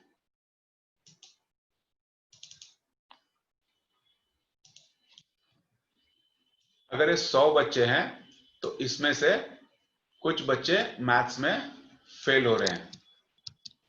ओके, 30% बच्चे मैथ्स में फेल हो रहे हैं और 25% बच्चे इंग्लिश में फेल हो रहे हैं। इंग्लिश में 25% बच्चे फेल हो रहे हैं और 15% बच्चे जो है दोनों सब्जेक्ट में फेल हो रहे हैं। ओके, दोनों सब्जेक्ट में मिला के कितने फेल हो रहे हैं? यहां पर भी, यहां पर भी, ये 15 है। 30% यहां पर फेल हो रहे हैं, 25% इंग्लिश में फेल हो रहे हैं और 15% दोनों मिला के फेल हो रहे हैं। अब हमको फाइंड आउट करना है कि पास परसेंटेज कितना है। अगर पास परसेंटेज हमको फाइंड आउट करना है तो उसके लिए पहले हम लोगों को फेल परसेंटेज कितना है वो फाइंड आउट करना पड़ेगा। मैथ्स का फेल परसेंटेज कितना है? 30/100। इंग्लिश का कितना है? 25/100। और कॉमन दोनों सब्जेक्ट्स में फेल होने वाले बच्चे कितने हैं? 15/100। तो अगर हमारे पास 100 बच्चे हैं तो उसमें से 30 बच्चे मैथ्स में फेल हो गए हैं, 25 बच्चे इंग्लिश में फेल हो गए हैं और 15% बच्चे जो है वो दोनों मैथ्स में भी फेल हुए हैं और इंग्लिश में भी फेल हुए हैं। तो फेल परसेंटेज कितना होगा? हाईएस्ट तो 30 रहेगा। Both in subject, what is the percentage of pass? इसका 30 यहां पर फेल हो गए,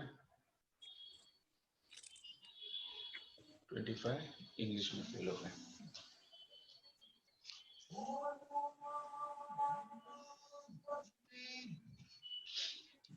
हम्म, 30 और 25 यानी कि दोनों मिलाकर 65 बच्चे मैथ्स और इंग्लिश में दोनों मिलाकर फेल हो गए। लेकिन इसमें क्या है, 15 बच्चे ऐसे हैं दोनों सब्जेक्ट्स में फेल हुए हैं, इंग्लिश में भी हुए हैं और यहां पर भी हुए हैं। तो 15 + 25 + 30 यहाँ पे हो जाएगा 15, 25,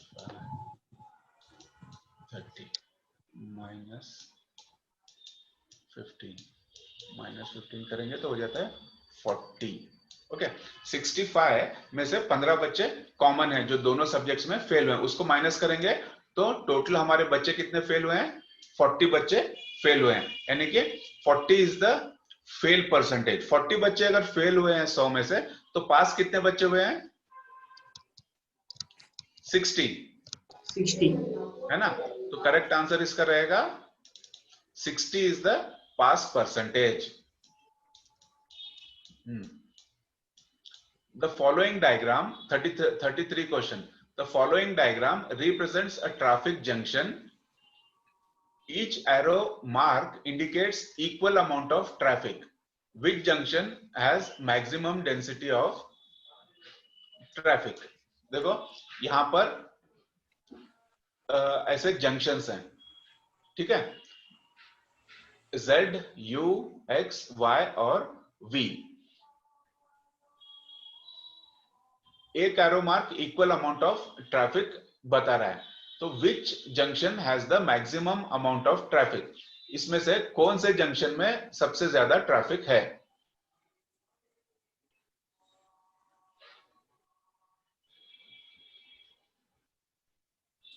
कोई बता सकता है?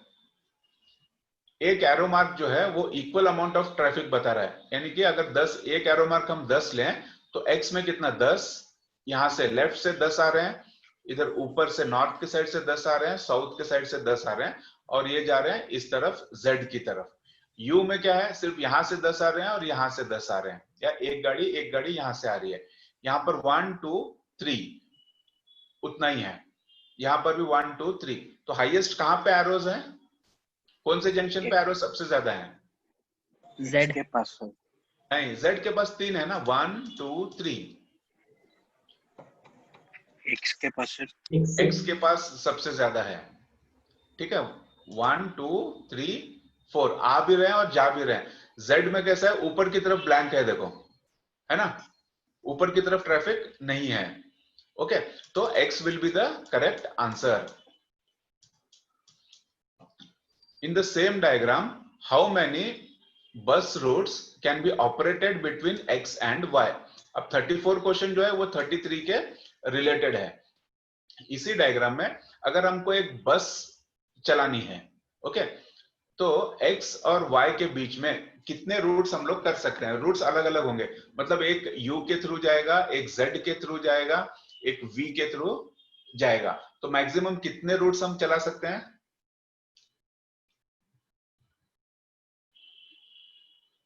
बोलो, गेस करो.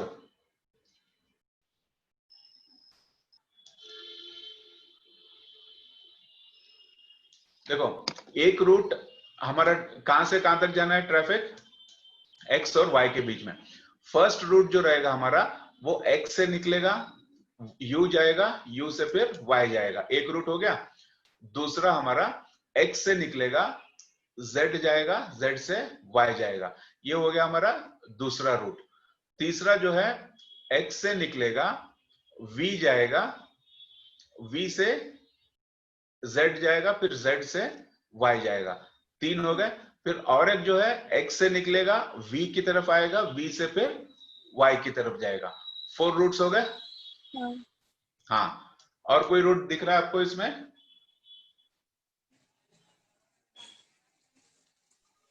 और कोई रूट चला सकते हैं ऐसे?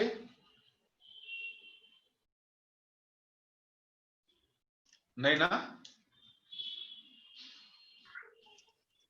z से u को तो जा नहीं रहे, z से v आके हमने y चले गए, z से v आके z. हाँ, एक और रूट ऐसे बन जाएगा, v से y और z. 4 root. 4 will be the correct answer. 4 roots हम लोग चला सकते हैं. नोट. अब नेक्स्ट क्वेश्चन है.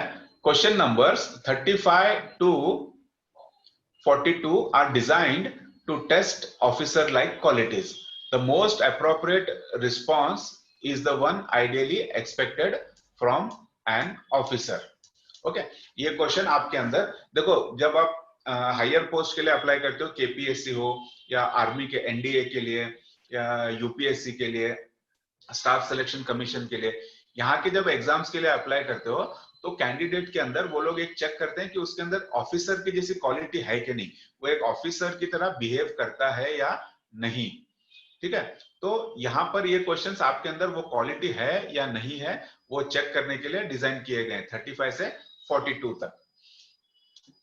When you're walking, you see an accident take place and rush to the spot. People who have gathered there blame you for causing the accident. What would you do? आप एक जगह पे एक accident देखते हो और वहां पर जाते हो. उस जगह पर एक्सीडेंट होते आप वहां पहुंच जाते हो. जो लोग वहां पर जमा होते हैं वो आपको ब्लेम कर रहे हैं, आपके ऊपर एक इल्जाम लगा रहे हैं कि एक्सीडेंट आपके से हुआ. तो आप वहां पर क्या करोगे? Run away from the scene, वहां से भाग जाओगे, argue with the onlookers that you are not at fault, या उन लोगों के साथ आप एक आर्ग्यू करोगे कि आपकी गलती नहीं है, give first aid to the injured, take no action and keep quiet. C sir, C. 35 का answer C, give first aid to the injured. सबसे पहले ओके. नेक्स्ट क्वेश्चन है, an officer subordinate to you in the office where you are working requests you for grant of 2 days leave to attend the wedding of his sister-in-law in an outside city. On the same dates, J, your superior, is visiting your office for inspection. What will you do? एक आपका subordinate है, subordinate यानी कि आपके under में काम करने वाला, वो 2 दिन की छुट्टी मांग रहा है अपनी सिस्टर इन लॉ की शादी को जाने के लिए, और उसी डेट्स पे आपके सुपीरियर ऑफिसर वहां पर इंस्पेक्शन के लिए आने वाले हैं. तो आप क्या करोगे? रिफ्यूज लीव आउटराइट, सीधे सीधे मना कर दोगे, छुट्टी नहीं मिलेगी क्योंकि इंस्पेक्शन है. बी, ग्रांट हिम लीव, उनको लीव दे देगी. Cajole him to take leave next week of later, उसको मनाओगे, अभी नहीं यार, तू अगले हफ्ते छुट्टी ले ले. Give him only 1 days leave and ask to return to the office, उसे 1 दिन की छुट्टी देके वापस आने के लिए कहोगे? क्या करोगे आप? Option D, option D. Option D wrong answer. यहाँ पर आपको उसको छुट्टी देनी पड़ेगी। ओके, अगर आपका सीनियर ऑफिसर इंस्पेक्शन के लिए आ रहा है तो वो इंस्पेक्शन कंडक्ट कराना आपकी जिम्मेदारी है। सीनियर ऑफिसर आपसे ही पूछेगा ना, आपके जूनियर से थोड़ी जाके मिलेगा वो। तो वो रहे ना रहे, आपको वहां पे रहना इंपॉर्टेंट है सीनियर ऑफिसर के पास। तो उसको छुट्टी दे दो, जाने दो, क्या प्रॉब्लम है आपको? 37। अच्छा, ऑप्शन डी क्यों नहीं हो सकता मैं बताता हूं। उसकी शादी के लिए जा रहा है वो दूसरे शहर में, एक दिन की छुट्टी दोगे तो वो ना शादी अटेंड कर पाएगा ना ठीक से ऑफिस अटेंड कर पाएगा। 37th question, your help is sought to settle a family dispute. एक घर की प्रॉब्लम है, घर में कुछ लड़ाई झगड़ा चल रहा है और आपको वहां पे वो उसका फैसला करने के लिए बुलाया गया है। To reduce the tempers among family members, which of the below mentioned action needs to be taken। सब बहुत गुस्से में है और उनका गुस्सा कम करने के लिए आपको क्या करेंगे आप? Provoke one member of the family to go against another. एक मेंबर को दूसरे मेंबर के साथ भड़काओगे। Talk to each member separately, हर एक मेंबर से सेपरेटली बात करोगे। Counsel each member of the family individually and then hold group discussion. सबके साथ एक एक करके बात करके उसके बाद ग्रुप डिस्कशन करोगे। Hold group discussion with all family members being present. सब फैमिली मेंबर्स को एक साथ जमा के ग्रुप डिस्कशन करोगे। क्या करोगे आप इसमें से बताओ मेरे को? A B C D. C sir. C correct answer है। हर एक फैमिली मेंबर को पहले इंडिविजुअली बात करना है, उसके बाद उनका ग्रुप डिस्कशन करना है। In a place you are working, one of your subordinates disobeys your instructions. You do. What would you do? आप जहां पर काम कर रहे हो वहां पर एक आपका जूनियर है तो आपकी बात नहीं, ओके, फरमानी कर रहा है।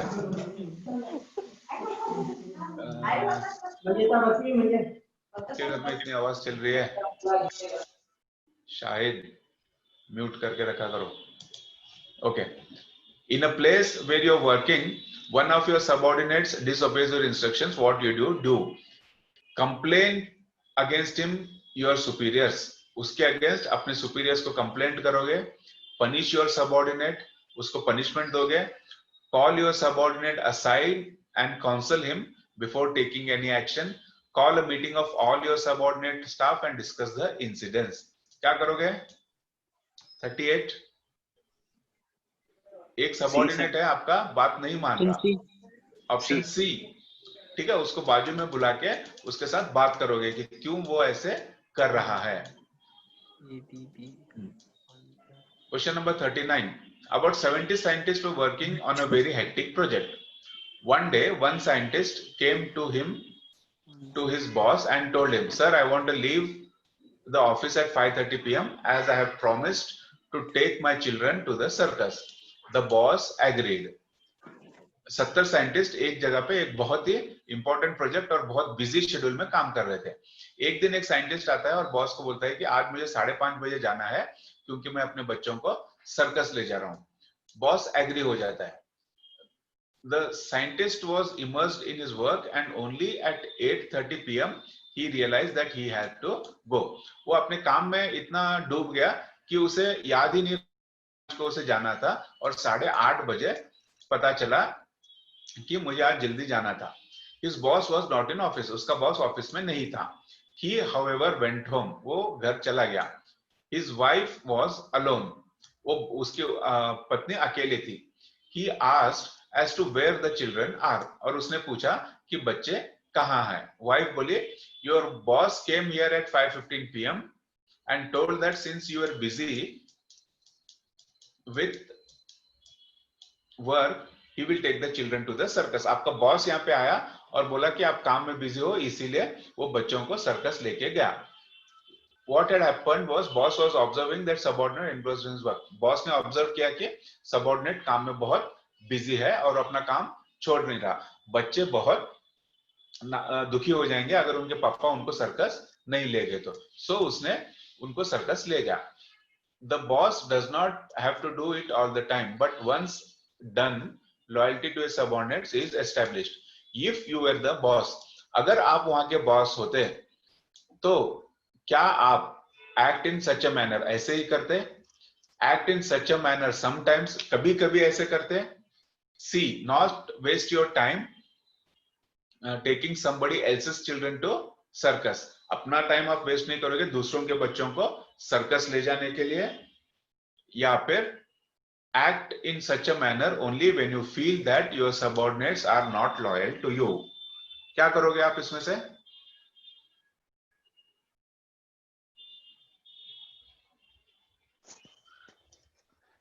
क्या करोगे? बी आंसर रहेगा.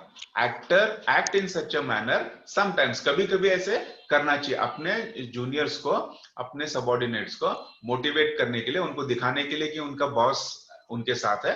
कभी कभी ऐसे करना चाहिए. ऑलवेज ऐसे आप नहीं कर सकते. ऑलवेज ऐसे करोगे तो पूरे सबऑर्डिनेट्स घर का काम आपको ही लगा देंगे फिर. Okay.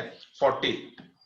When you are to interact with a handicapped person, the best thing you can do is show sympathy. अगर एक handicapped person मतलब जो अपाहिज है, अगर उससे आप इंटरेक्ट कर रहे हो तो क्या कर सकते हो आप? बेस्ट क्या कर सकते हो? Show sympathy. सिंपैथी दिखाना मतलब दया दिखाना. गिव मनी टू हिम, उसे पैसे देना.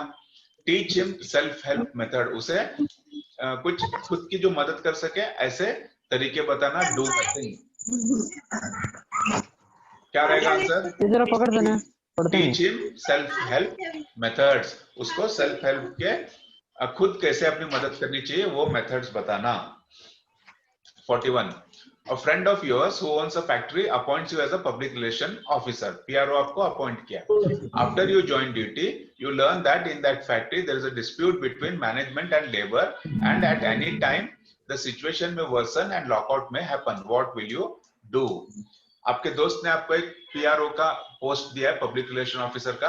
अब ड्यूटी ज्वाइन होने के बाद आपको पता चला कि मैनेजमेंट और लेबर के बीच में झगड़ा चल रहा है और किसी भी समय सिचुएशन खराब हो सकती है और फैक्ट्री में लॉकआउट हो सकता है. तब आप क्या करोगे? Satisfy all the workers demand, सभी वर्कर्स के डिमांड सेटिस्फाई कर दोगे. Try to settle the dispute between management and labour, management और लेबर के बीच में डिस्प्यूट को सेटल करोगे. कीप क्वाइट, चुपचाप बैठोगे. Bring the negotiator from outside, बाहर से किसी को एक नेगोशिएटर लेके आओगे. क्या करोगे? B sir. B, try to settle the dispute between the management and labour. 42. In your workplace, your superior officer abuses you in vulgar language in front of your subordinates. What will you do? आपके office में आपका superior officer आपको गंदी भाषा में, गंदी जुबान में गालियां दे रहा है आपके जूनियर्स के सामने. आप क्या करेंगे? Shout back at your superior, उसके ऊपर वापस चिल्लाओगे. Tell your superior that you can discuss the subject and take him aside. आपके सुपीरियर को बोलोगे कि हम बाजू में चलते हैं, अलग से सब्जेक्ट को डिक्लेयर बात करेंगे. Keep quiet and tolerate the abuse, चुपचाप बैठोगे और गालियां सुनोगे. Leave the place under some pretext, कुछ बहाना करके वहां से निकल जाओगे. क्या करोगे? ऑप्शन बी, उसको बोलना है सुपीरियर को, चलो हमारा मैटर है, हम दोनों मिलके इसको बात करके सुलझाएंगे. ठीक है. नेक्स्ट 43 क्वेश्चन है. Two trains travel at a speed of 200 kilometers per hour. They have to travel 1000 kilometers to reach their destination. If they leave from opposite directions at 10 a.m., what time will they cross each other? दो train है, 200 kilometre की speed से चल रहे हैं, opposite direction में आ रहे हैं. एक ए पॉइंट से, जैसे एक बैंगलोर से निकल रही है और एक बॉम्बे से निकल रही है. ओके. अगर दोनों 10 बजे ठीक निकल रही, एक ट्रेन बॉम्बे से 10 बजे निकली और दूसरी बैंगलोर से 10 बजे निकली, कितने बजे वो आप मिलेंगे? ईच अदर 5:30 तो 2:30. देखो अभी वो ट्रैवल कितना कर रहे हैं डिस्टेंस? Sir B 12:30 PM. हाँ सर. हाँ, सही आंसर है 12:30 PM. क्यों? वो 1000 किलोमीटर ट्रैवल करने वाले हैं, 200 किलोमीटर का उनका स्पीड है. ठीक है. तो 1000 का हाफ कहां पे होगा? 500 किलोमीटर पे. और 500 किलोमीटर वो ट्रैवल करेंगे 2.5 घंटे में. तो 10:30 बजे अगर निकल रहे हैं तो 12:30 बजे वो लोग मिलेंगे. इधर से 2.5 घंटा, इधर से 2.5 घंटा. 2.5 hours. B is the correct answer. Anand is Prema's son Rajiv. Anand is Prema's son. यहाँ पे सेंटेंस खत्म. आनंद प्रेमा का बेटा है. Rajiv is Prema's younger brother. Rajiv प्रेमा का छोटा भाई है. Neha's daughter is Rashmi. Neha is Rajiv's elder sister. What is the relation between Anand and Rashmi? Solve करो आप लोग देखेंगे. मैंने बताया था ना ब्लड रिलेशन परसों के क्लास में.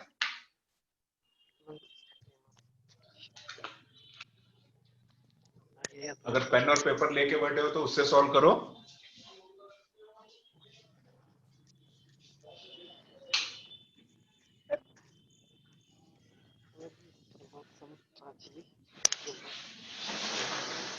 मैं हेल्प नहीं करूंगा, आप लोग सॉल्व करो.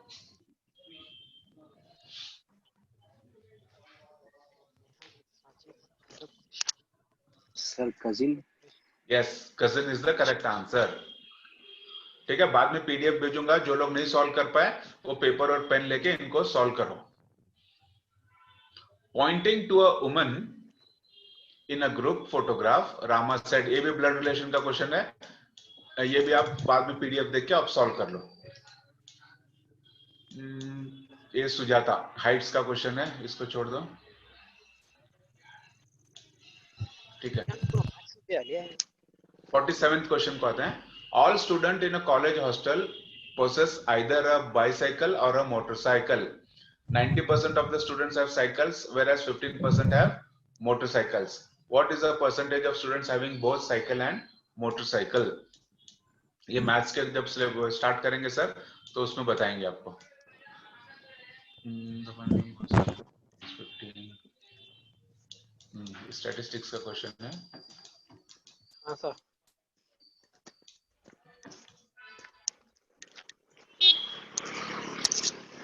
Hmm. 50th क्वेश्चन को आते हैं. In a code, if heart is denoted as DLAIWENVPX, what will be the meaning of? Heart को ऐसे लिख रहे हैं तो HPQ को कैसे लिखेंगे? ट्राई करोगे?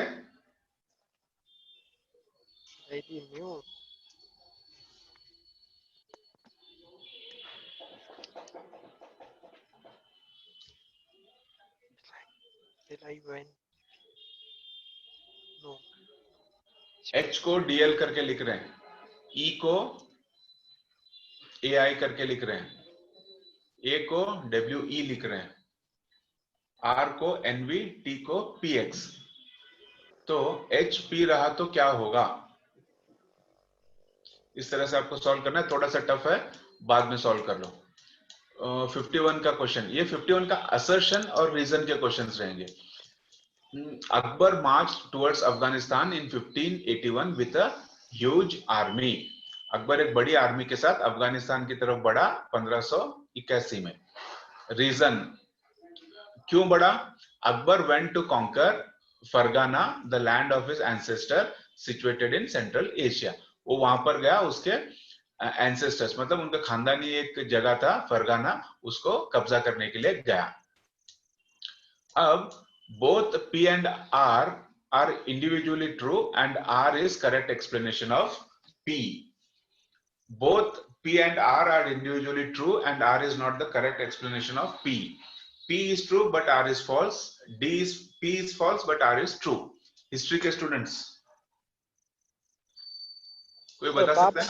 गया था, लेकिन अकबर फरगाना गया था क्या? अकबर अफगानिस्तान की तरफ गया, वो सही है. ठीक है, P is true. C answer इसका करेक्ट है. लेकिन वो फरगाना उसका एंसेस्ट्रल लैंड कब्जा करने के लिए गया, that is the wrong answer. So P is true but R is false. Next assertion है, the eastern coast of India produces more paddy than the western coast.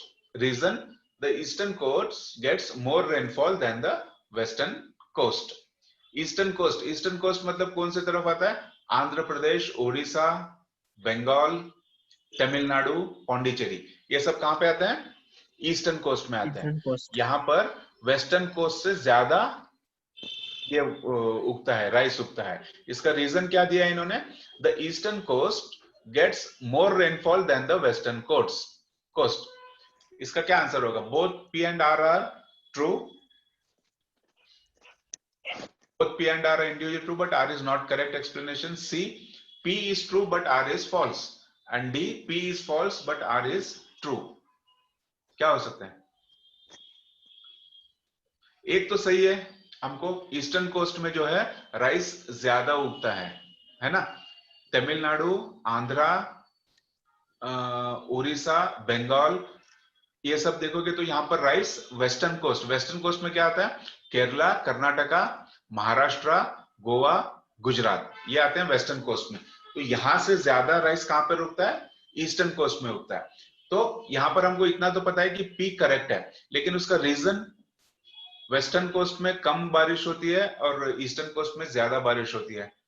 ये रीजन सही लग रहा है आपको? फॉल्स है। अगर आप देखोगे तो वेस्टर्न कोस्ट में ईस्टर्न कोस्ट से भी ज्यादा बारिश होती है, क्योंकि मॉनसून्स, साउथ वेस्ट मॉनसून जो है कहां से शुरू होते हैं?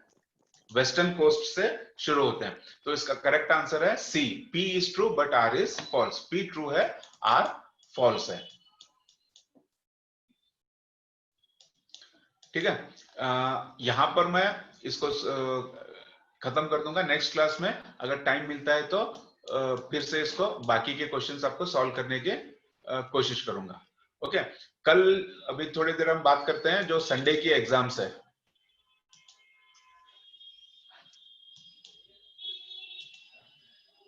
स्क्रीन मैंने निकाल दिया। संडे किसके किसके एग्जाम्स है यहाँ पर जो प्रेजेंट लोग हैं उनमें से?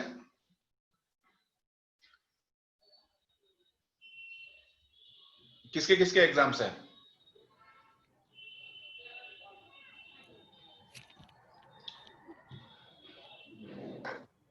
मेरा नहीं है ऐसा। शाहिद का नहीं है।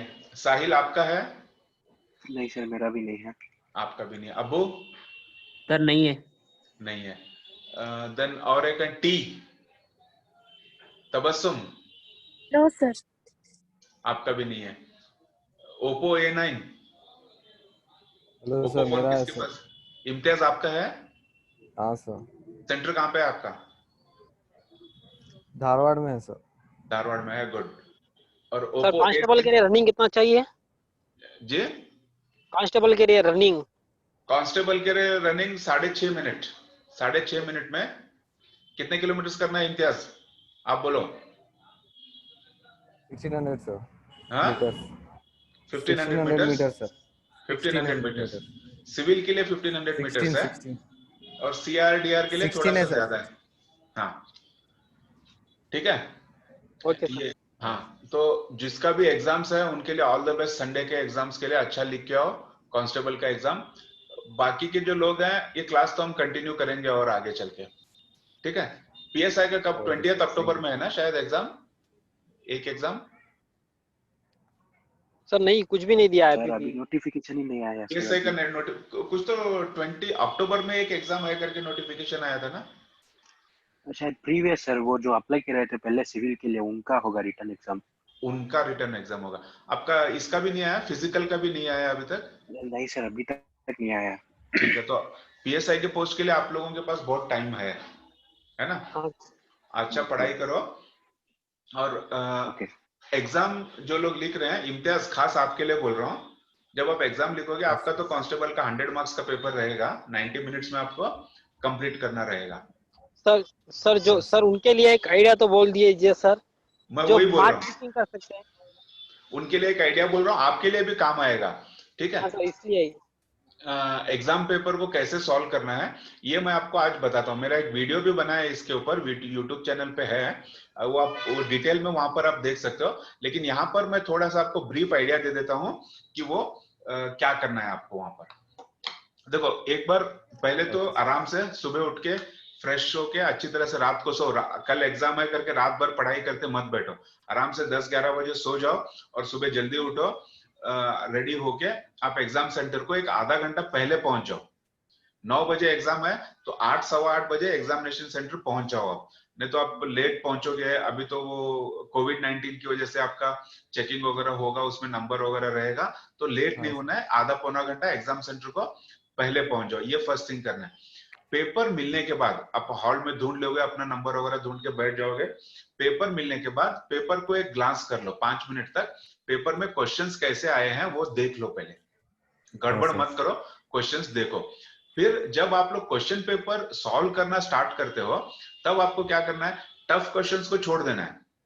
जो टफ क्वेश्चंस है उनके पीछे दिमाग नहीं, आपको टाइम वेस्ट नहीं करना है। जो आपको इजी क्वेश्चंस और जो क्वेश्चंस लगते हैं कि ये मुझे 100% पता है, ओके, ऐसे क्वेश्चंस को आप अटेम्प्ट कर लो। ये पार्ट कर लोगे तो एक 35-40% आपका काम हो जाएगा वहां पे। इतना होने के बाद आपको भी तसल्ली हो जाएगी कि मेरा थोड़ा सा तो मैंने अच्छा लिखा है। अगर आप टफ क्वेश्चंस को, बहुत सारे स्टूडेंट्स क्या करते हैं, ये सोचते हैं कि पहले टफ क्वेश्चंस को सॉल्व कर लूंगा, इजी में बाद में देख लूंगा, लेकिन ये बहुत ही गलत अप्रोच है। क्यों गलत अप्रोच है? टफ क्वेश्चंस जब आप सॉल्व करते हो, इंटरेस्ट से करते रहते हो, आपको टाइम का पता नहीं चलता, टाइम कैसे निकल गया पता नहीं चलता। टफ क्वेश्चंस में सॉल्व करते करते आपका एक टाइम निकल जाएगा, बाद में जब आप टाइम देखोगे कि बहुत टाइम कम बचा है और क्वेश्चंस बहुत ज्यादा हैं, तो वहां पर आपको एक पैनिक सिचुएशन क्रिएट हो जाएगी। पैनिक सिचुएशन में जो आपको आता है उस चीज को भी आप भूल जाओगे। तो इसीलिए फर्स्ट आपको अटेम्प्ट करना है जो क्वेश्चंस आपको श्योर शॉट आते हैं, आपको 100% पता है कि इसका आंसर ये है, वो वाले क्वेश्चंस आप अटेम्प्ट कर लो।